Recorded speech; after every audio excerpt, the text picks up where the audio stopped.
Hi, my name is Christopher and I work here at Performance Bicycle. Today, of how to fit a road bicycle. Now, fitting can be a little bit of a complicated process, but it's vital to your cycling experience. The first and foremost rule of fitting a road bike is comfortable.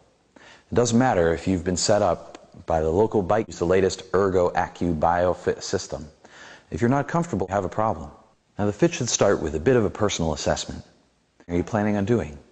Are you new to road biking, or are you looking to get into perhaps racing? Asking these types of questions is going to help find the road. Say, for example, you want to get into racing, are going to need to be a bit lower than your saddle to give you a little bit more of an aerodynamic. On the other hand, if you wanted to get into touring, or if you're new to cycling, handlebars a little bit higher, as that's going to be easier on your back and neck and for you.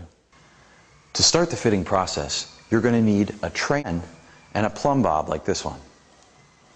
Now today we're fitting Kyle to his new road bike. It's a good idea to go ahead and pedal a bit, get a little warmed up, and get comfortable with the saddle before we begin. It's a sequential process. The first step of the bicycle fit is going to be height. To adjust the saddle height, start with your hips parallel and with your crank arms in line tube. In this position, your downward facing leg bend in the knee about 10 to 20 degrees, but your hips shouldn't rolling. Remember, when you're making saddle height adjustments, make the time. Even a 1 centimeter adjustment to your saddle height will affect how the bike feels. The second step is going to be to adjust saddle position. To do this, you could stay in the seated, only now move your crank arms so they're parallel with the ground. From here, drop a plumb line from the bottom of the kneecap through the pedal. Now this line should bisect the pedal axle. If the plumb line falls in front of the pedal axle, you'll need a little bit. And if the line falls behind the pedal axle, you'll forward a little. The third and final adjustment is the horizontal body position. Now this adjustment is going to be the most establishing comfort as well as performance. Now there's a couple, and it can be a little controversial sometimes, but the method that we're going to use today is sit on the saddle that we've already adjusted and go ahead and place your brake hoods. Now from this position, sight the front handlebar.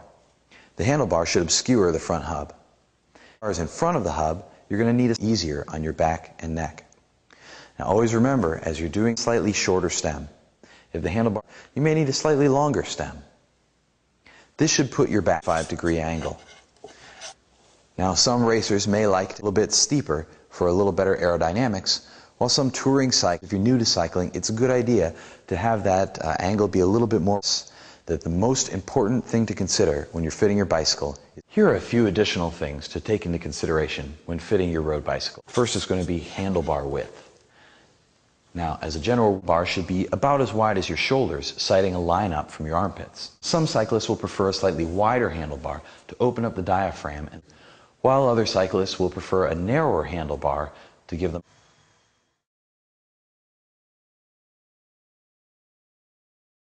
saddle angle.